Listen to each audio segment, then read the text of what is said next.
Hey everybody, welcome back to Tiny Glade, and welcome to this little build of a cathedral that I'm doing here. And I want to start this video off with a quick shout out, because this video probably wouldn't have been here if I hadn't seen a video by Freakout3516 on YouTube, which I'll link in the description because it's amazing. It's 2.5 hours of tips for all the kinds of things that you can do in this game. And the credit doesn't just go to them, I believe. It's also partly the Discord community and just the playtest community for this game in general that has been coming up with these tips over quite some time already now during playtesting as well.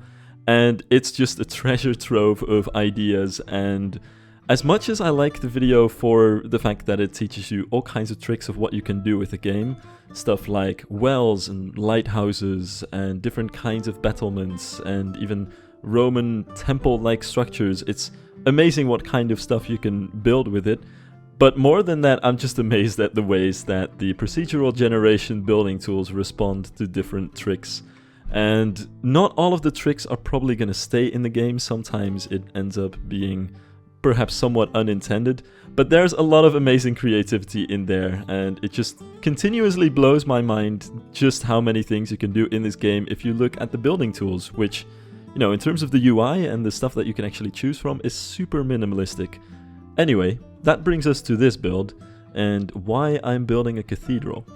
In that video, there was a short segment about flying buttresses, which I found really inspiring, which was about using walls and putting paths underneath them to make flying buttresses. And you can basically do this because, well, as you see right here, I'm adding all of these little paths underneath the walls.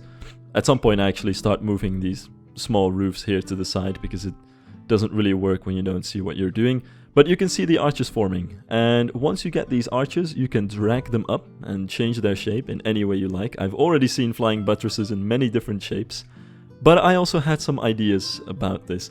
In the video, there was something about having to cover up the part where the flying buttress starts, because you would start creating arches in the different surrounding walls by using this small path to create the arch itself. But really, it's not completely necessary. If you use the small paths and you place them just right, you can get away with these arches next to walls and not have to worry about doors forming. And also, one of my favorite tricks so far in the game has been to build castle walls, which I haven't used so much in my last video, but they're super versatile, and cut them into very small pieces. And then once you do that, you can change the height of these different pieces and make all kinds of shapes. And I can imagine that you can make some crazy facades with stuff like this as well, or just wall shapes that are really interesting.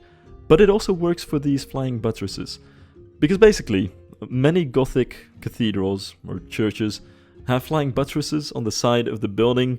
There are of course also regular buttresses, which are just beams of stone at the side of a building to make the whole thing structurally sound. And at some point there was the invention of the flying buttress, which was built away from the building and would connect with the building and just look a little bit more fancy. Very typically in Gothic architecture, these are also decorated with all kinds of decorations and maybe sometimes even interesting statues and sculptures, stuff like that. We can't go into quite that level of detail yet, but it's still something which you can add in this game by creating these little walls right here, and then using those to create basically large pillars right next to these arches and kind of emulating the shape of a Gothic flying buttress that way. So that's what I'm doing with this here, making sure that I get the shape right at all points. Also, I'm doing this time-lapse very efficiently. This is again only sped up a little more than 2 times. So the real footage that I'm basing this on is just half an hour of gameplay. That said, it's a little bit unfair, because me being me, this is actually the 4th time that I'm building this church. First time was just a trial time. I was honestly just not recording, just thinking, what if I do this? And then by the time I was building, like halfway building, I figured, man, I'm cooking so good, I need to make a video out of this. And then I decided to redo it, record it, and my computer, my hard drive space was full, so we lost all of that recording. And then I tried it again, and then I just forgot to press the record button. So this is my 4th attempt at this point. which is... honestly, I'm not even that mad about it, because it doesn't even take that much time to redo it. And in the end, it allows me to be a little bit more strict on how I place stuff down and how I move the camera as well. Because even though this time-lapse is only sped up twice, I was still wary of moving the camera too much, just to make sure that the footage doesn't end up becoming too dizziness-inducing, which is something that I usually try to keep in mind, but with this kind of time-lapse speed, it's not even that necessary. But still, I figured it would be nice if this whole building process is a little bit more structured than the way I play the game normally. Speaking of time-lapses, there is actually a time-lapse function in this game. I didn't showcase it in the last video because I didn't notice it yet, to be honest, but in a video by Raptor, I think it was Raptor, they discovered the time-lapse function, and I'm pretty sure they were just as amazed as I was, because that's absolutely beautiful. I still think it's more fun for videos like this to use the time-lapse of me building, because you can see the cursor go around and you can see me selecting different UI tools, and you can really see the kind of thought process that goes into building a building like this. But still, having that time-lapse feature from the get-go in the game is absolutely genius. It's not just great, but I think that's really good for videos, and especially short-form videos probably. So really cool feature. They didn't have to go that way, but they did, so that's pretty cool.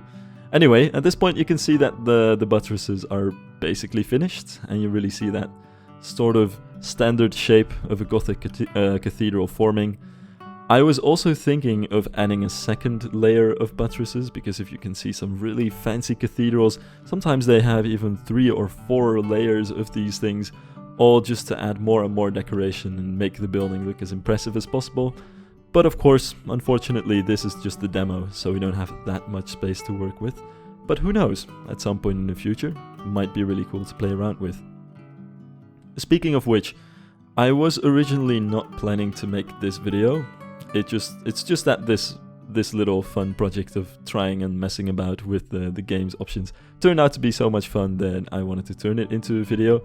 But that's at least for now. I think at this point people are really doing everything with the demo that you can, but I am really waiting to have more space available. So really looking forward to the full release, and I'm definitely going to start making videos of the full release when it comes out.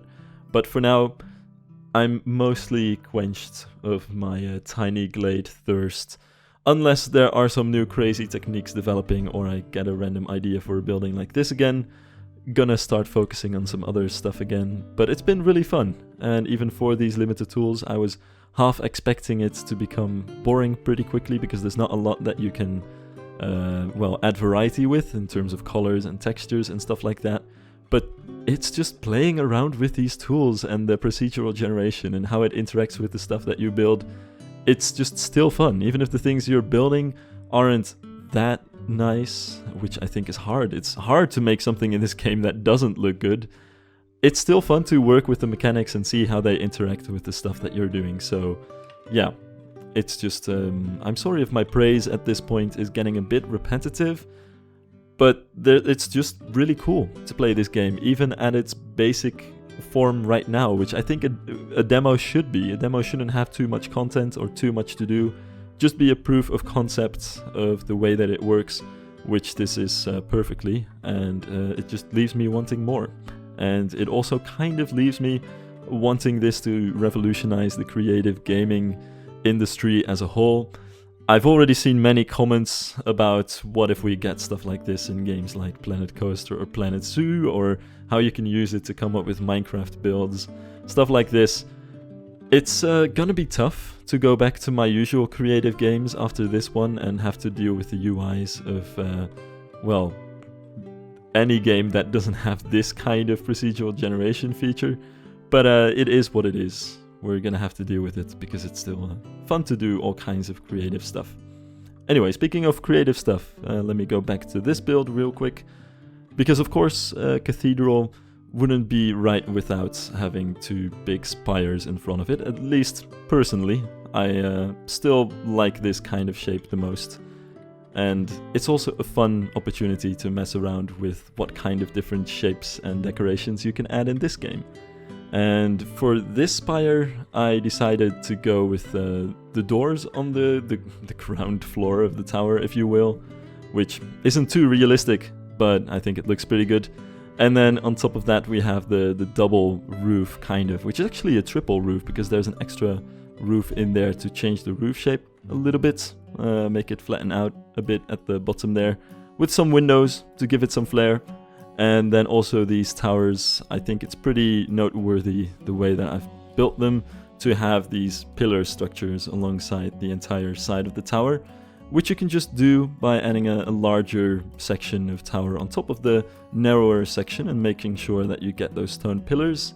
And then on top of that we have a round spire on this side, which again, using different roofs and lining them up with that little shape at the top of the roof to create an interesting shape. And then also on top of the spire here, adding some windows to kind of make it look like there's one extra final floor there, which I think works out pretty neat. And very finally, we're just adding some foliage and then some lanterns at the front entrance. And that's it. So let's hop into the game and see how it looks. Anyway, we're in the game, and I wanted to show you guys also this photo option, if you will. You can click the camera to take a screenshot, which is pretty neat, but there are also all kinds of options to change your lighting and stuff like that. So right now we're almost in golden hour, I think. Not entirely sure. It's difficult with this kind of camera to see, so we're gonna have to go into the free camera and... Nah, actually this is not golden hour at all. The sun is kind of up there. Anyway, I like this camera mode as well, because you get this tilt shift effect, and also you can zoom in and out by quite a lot. And this is how you can change the focus as well. So that's neat. You can also focus this way, which is very handy. And you can change how bright the sun is, which is nice. And you can even change the time of day, the angle of the sun, all kinds of stuff. I think the evening is so beautiful. Let's go back a little bit more sun. Yeah, something like that. And then we'll focus and... come on, that's just too good. Anyway, let's go back into the normal mode and look at the building this way. Also, you can change the time of day and the angle of the sun at any point during the gameplay. So that's neat. This is the final result, basically. So that's gonna be it for this video. I hope y'all liked it. Okay, hold on. Before I spread misinformation, I had to quickly look this up on the Tiny Glade Discord, but the time-lapse feature is currently not available anymore. Raptor actually enjoyed this while this was still lasting. The entire camera UI has been changed, but you know, I think that's fair enough. Also, I just noticed you can change the FOV. Wow. It's probably something that's gonna come back at some point in the future. And if not, there's a basically never-ending redo undo button, so you can always remove your UI and then just make a time-lapse yourself. Anyway, that's really all for this video. I'm gonna log off and I'll see you in the next one. Ciao!